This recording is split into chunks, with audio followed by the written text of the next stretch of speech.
evening and welcome to the November edition of Video Output. I'm Jason Bischoff. And I'm Christine Vitale. Video Output is a production of the radio and television class of the Parma City Schools. Tonight, Video Output talks to Parma High's new principal, Pat Rafe, celebrates John Glenn Elementary's 25th anniversary, and takes a humorous look at the November holiday of Thanksgiving. First, however, we'd like to spotlight some former graduates of Parma's vocational program in a sort of Where Are They Now segment. Video Output talked to Brian Fowler and Joe Cronar, graduates of the broadcasting program, and morning DJs on the radio station WENZ, and Mr. Mark Klaus, graduate of the commercial art program and successful artist and sculptor. Hello, I'm Jared Turkovich, and today with me are Brian and Joe from WENZ.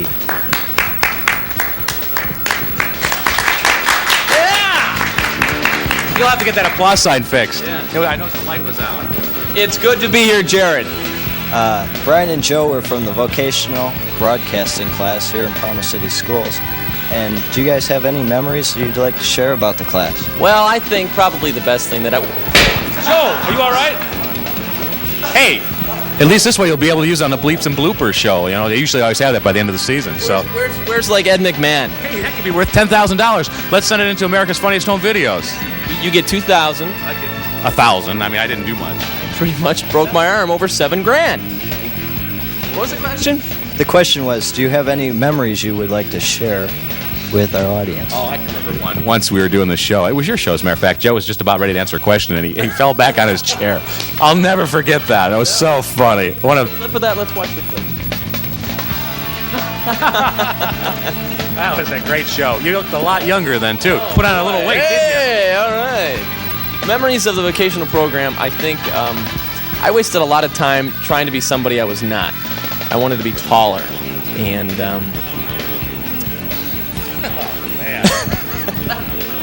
I have some great memories. I don't have to look at the camera, do I? No. Okay. I have some great memories. See, I took radio, so this TV stuff, I don't know, man.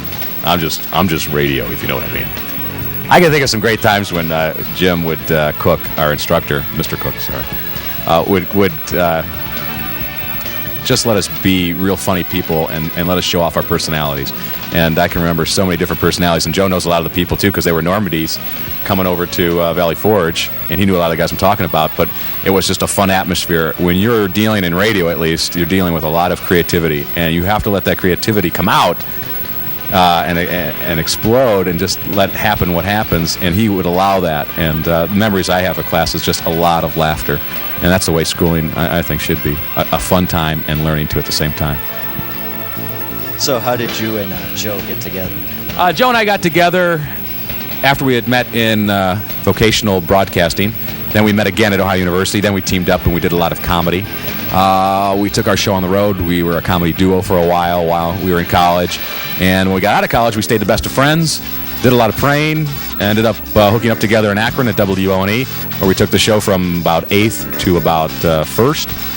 And then we left to Denver, then to Dayton, then back to Cleveland, where we are right now at the end. And what's your version of the story, Joe? I wasn't listening. The question was, how did you and Brian team up together? I remember washing windows on the side of my parents' house. And I remember telling my mother, these windows aren't dirty. Why should we wash them? But no, really, I think Brian and I really wanted to work together someday, and we thought it'd be kind of cool if we did. So what we did is we just kept our sights on a goal, and we made short-term goals and long-term goals, and lo and behold, it all worked out, and we started working together. Did you feel you received the encouragement and skills needed to go on in college? Too many.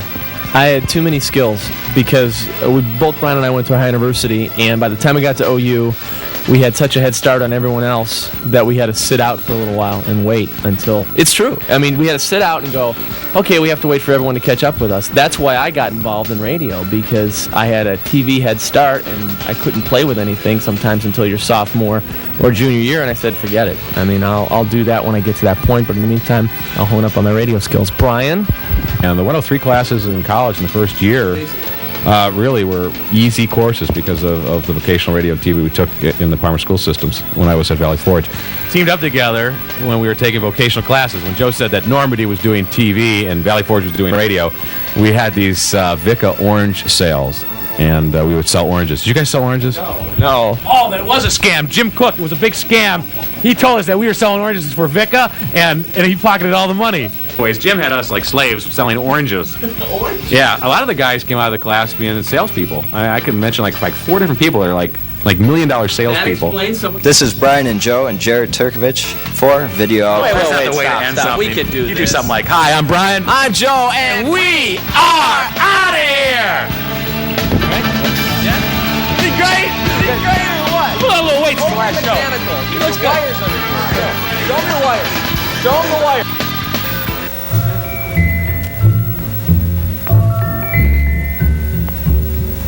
Hi, how you doing? Okay, how are you? Great.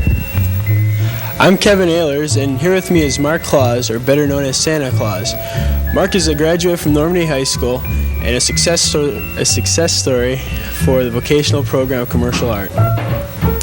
Mark, first off, I'd like to know, is your last name really Claus? Yeah, it really is. I graduated from Normandy in '81. My name's Mark Claus, and when you look like this, yeah, you gotta do Christmas, right? Would you like to tell me about your experiences in the vocational commercial art? Well, I had Mrs. McGroarty in commercial art, and she taught me a lot of great things, and it was being able to work on something for more than just a part of the day that allowed me to really get into it and able to broaden my talents so that I could do different things in the long run. It really was a beneficial thing to spend that many hours a day, and I learned a lot.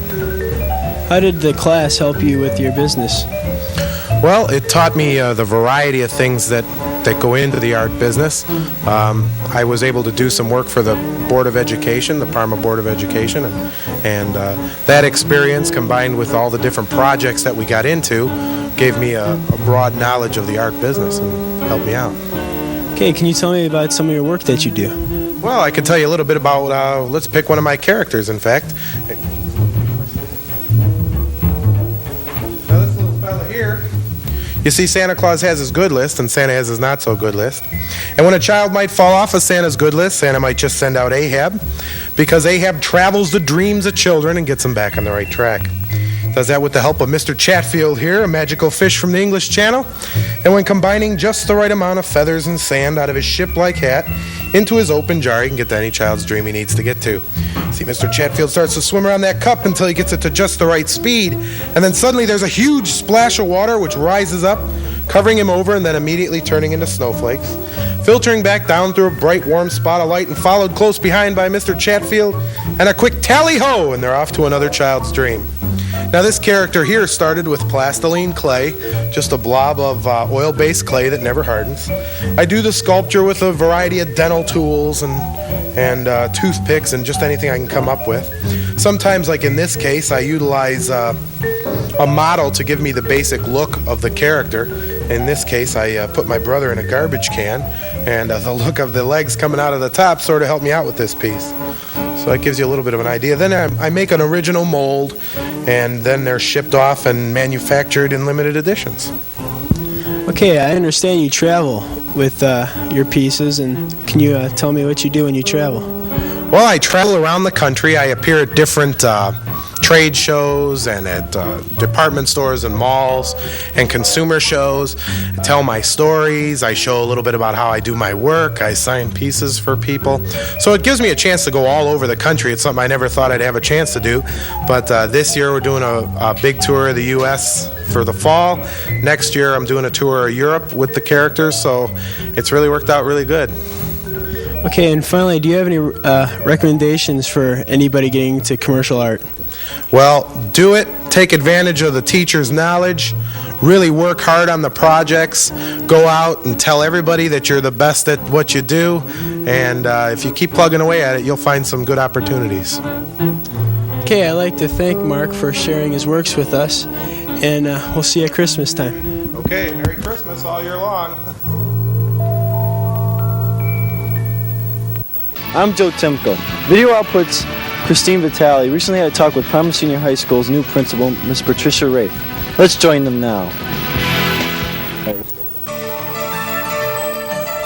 Good evening, I'm Christine Vitale, and tonight my very special guest is Patricia Rafe, the new principal at Parma High School. Tell us, what sort of educational background and degrees does it take to become a principal? Well, to become a principal in the state of Ohio, you need special certification, and that usually requires a master's degree with a strong concentration in secondary administration.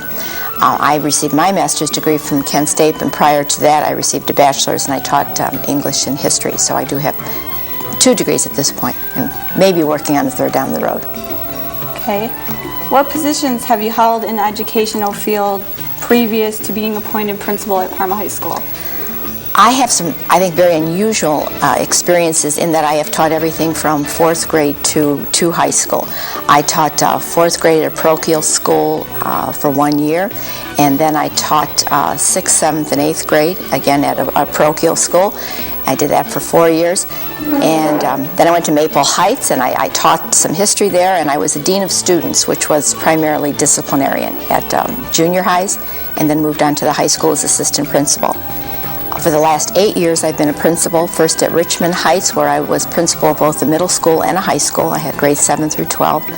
And then 2 years at Avon Lake, and now Parma Senior High School as principal. Do you intend to institute any major changes, or have you, at Parma High School? I think it could be disastrous to come in as somebody new and just start instituting major changes. The main focus of my first year is to learn what's been happening, to learn what's working, to learn what might need a little bit of fixing, and to get a lot of input from people, because if we're going to make major changes or any kinds of changes, we have to get a broad base to buy into change. And that means students and parents and teachers and other administrators. Because if you're going to really have change that makes a difference, people have to buy into it. They have to take responsibility for the decisions. So that's really going to be the focus of the first year, not instituting change. Do you have any major philosophical differences between yourself and your predecessor, Ms. Eschuk?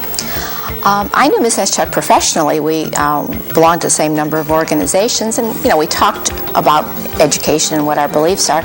I don't think we have any major philosophical differences. I think we all believe that the value of education and what's important in terms of what happens with students and how the focus needs to be on students.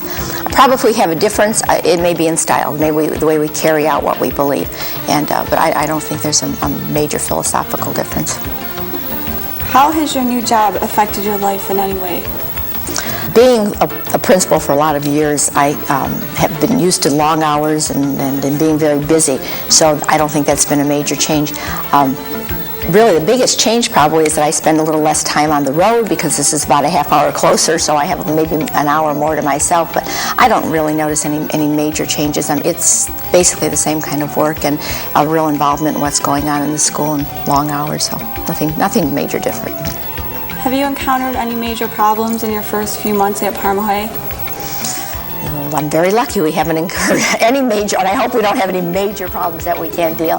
I think the problem with any new job is just learning names. I have 120 staff members and teaching staff members and a large support personnel.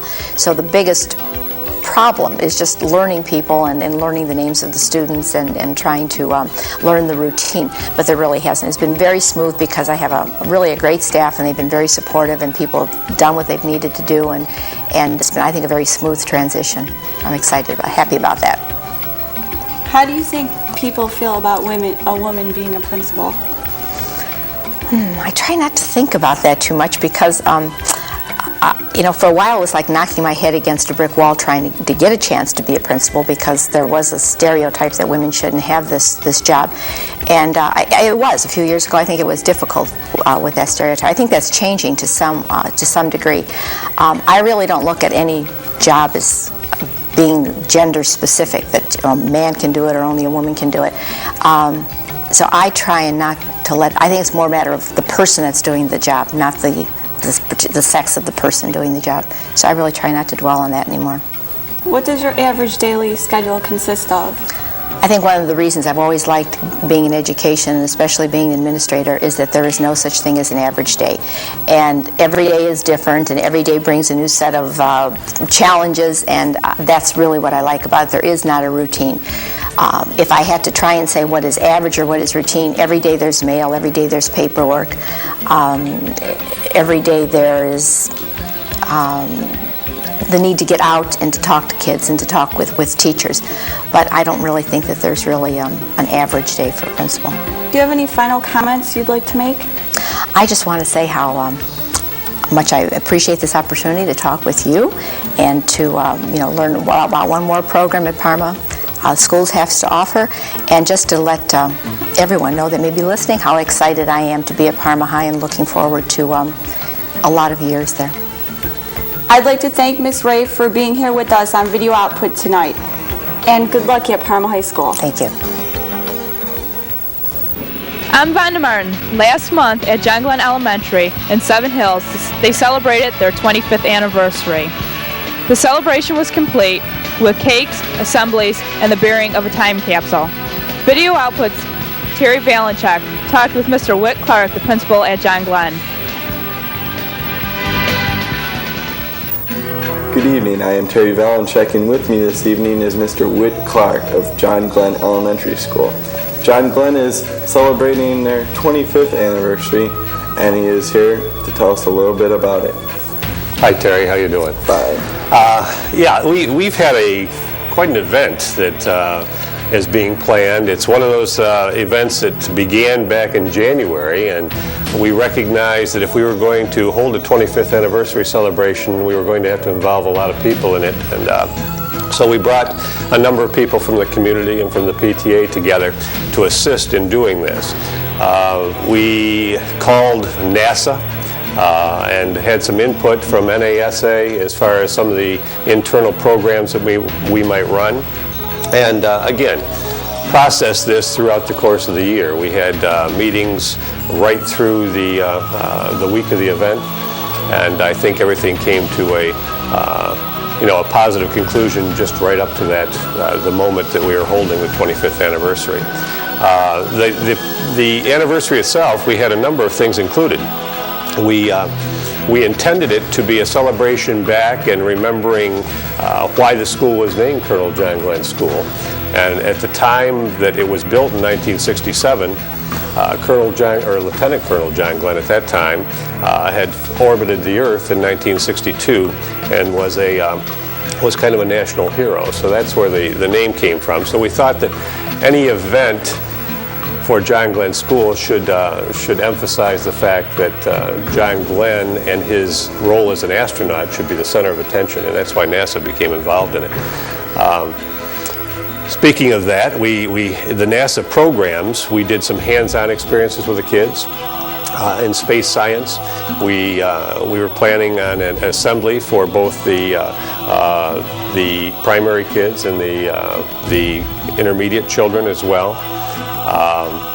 So that they would again understand some of the things that NASA had been doing nationally and what their role was.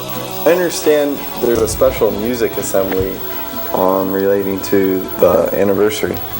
Yeah, our Thursday evening event is a special program designed for the community and the parents of the community.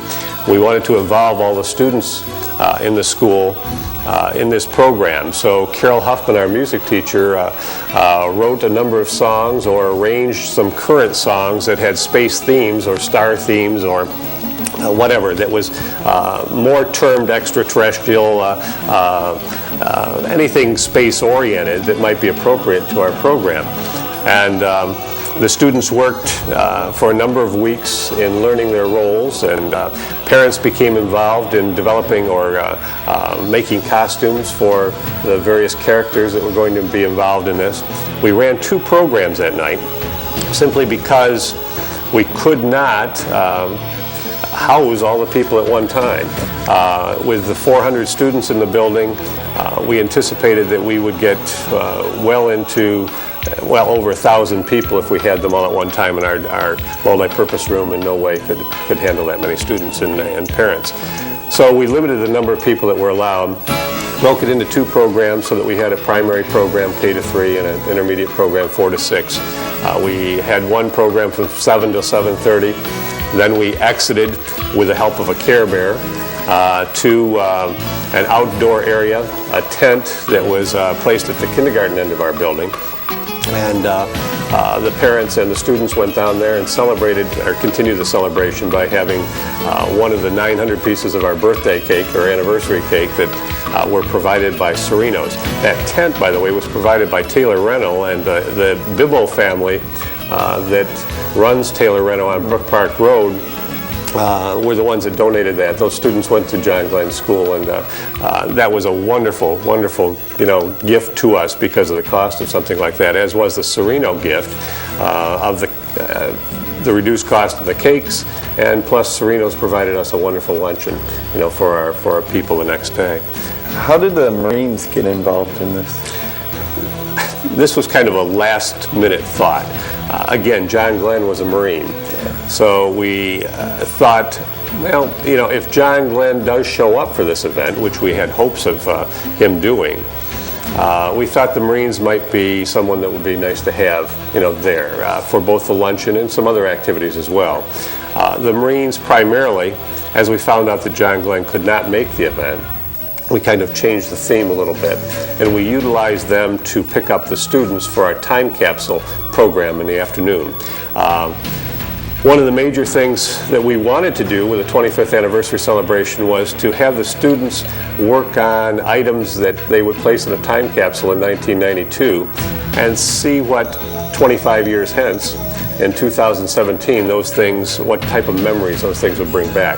So some of the movies that were popular today were mentioned. Trolls are a big thing, so kids put in trolls. See what happens in 2017 and see if those things are even memories, or if they happen to be popular again at that particular time. Also, they wrote what they thought the country would look like, what they thought education would look like, what they thought they'd be doing at that time. And we're hoping that some of those students that place those items in the time capsules will be back in 2017 to reopen it and read some of them and see how close their predictions happen to be. What's planned for the future?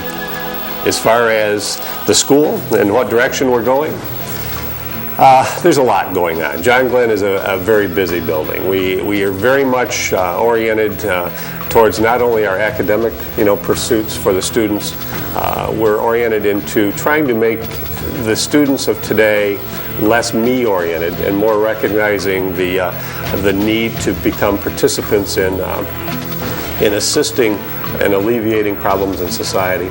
Working with our community, we try to culture them. We try to get them involved in things and activities in the community to recognize that some of the cultural availability of Cleveland is great. And again, become participants in what is available, and so that maybe they'll be a part of making our community a little bit better in the future.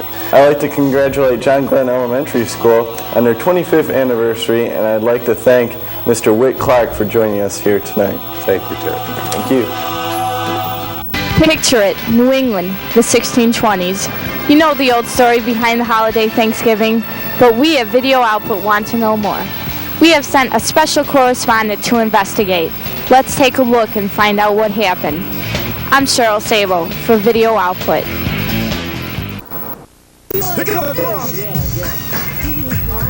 Good evening, I'm Cindy Crawford. Welcome to the House of Style. Today, MTV has sent me to the trendy East Coast to witness the fashions at the place to be, Plymouth Rock. Our first presenter for the evening is Bull Run. He is wearing a deer leather outfit with a matching headdress with the feathers made from the main course, a wild turkey. Tell me, Bull Run, do you think the headdress will catch on like the trendy leather moccasins? Oh, look, here comes Reverend and Sally Potter. Sally is wearing a very safe black and white dress, ankle length, dressing not only for fashion but for weather and religious reasons too. Reverend Potter is wearing a black and white suit, matching his wife complimentary. The accessory that makes the outfit, though, is the black hat with an orange and yellow feather in it. Okay, Sally, but will we be seeing any bold fashion steps in your future? She's not allowed to speak unless she is spoken to by me or in a religious ceremony. Oh. Well, I have one more final question for you guys before I leave. What will you be doing after your Thanksgiving meal? Watch football. This is Cindy Crawford for the House of Style. This fall, Parma School is reigning in the sport of golf. Normandy High School and Valley Forge High School took the co-championship title in the LEL. Video outputs Jeff Dan, a member of the golf team, talked to Normandy's golf coach, Jerry Valinsky. Coach Valinsky, what was the LEL and overall record of the team this year? Okay, Normandy's record this year was 11-6, and in the league we were 7-3. We were tied with Valley Forge for a co-championship. How long have you coached the Normandy golf team? Been fortunate coaching the Normandy golf team for the past 3 years. We've won the LAL the past year, and last year we finished second, and the year before we were also first in the LAL. Okay. Who are your key players for Normandy this year? Oh, this year we had 9 fellows on the team, and every one of them was a key player. Naturally, it sure does help having Chris Woolman, our state champ. He was our #1 player. Next we had, in our order of our lineup, Steve Heastand, Jeff Dan, Tom Scott, Mark Estock, Matt Koopman, Tim Isanini, Chris Polis, Jason Kikowski, and Ricky Schneer also helped us out. What are your goals for next season? Oh, next season we'd like to be up on top again. I mean, it's always nice to win the LAL. It's very fortunate that we have gifted players, people who like to work and participate in the game of golf. And our goal next year would actually be to win the LAL and be fortunate enough to go on a little farther in the state tournament, maybe into the sectional and finally maybe to the district and state championship down in Columbus, Ohio. Congratulations on your LAL championship, and I hope you do well next year. Thank you, Jeff. Congratulations, Normandy and Valley Forge High School, on a job well done. That's all we have for tonight's show. Have a safe November and a happy Thanksgiving. I'm Jennifer Doring. See you next month on Video Output.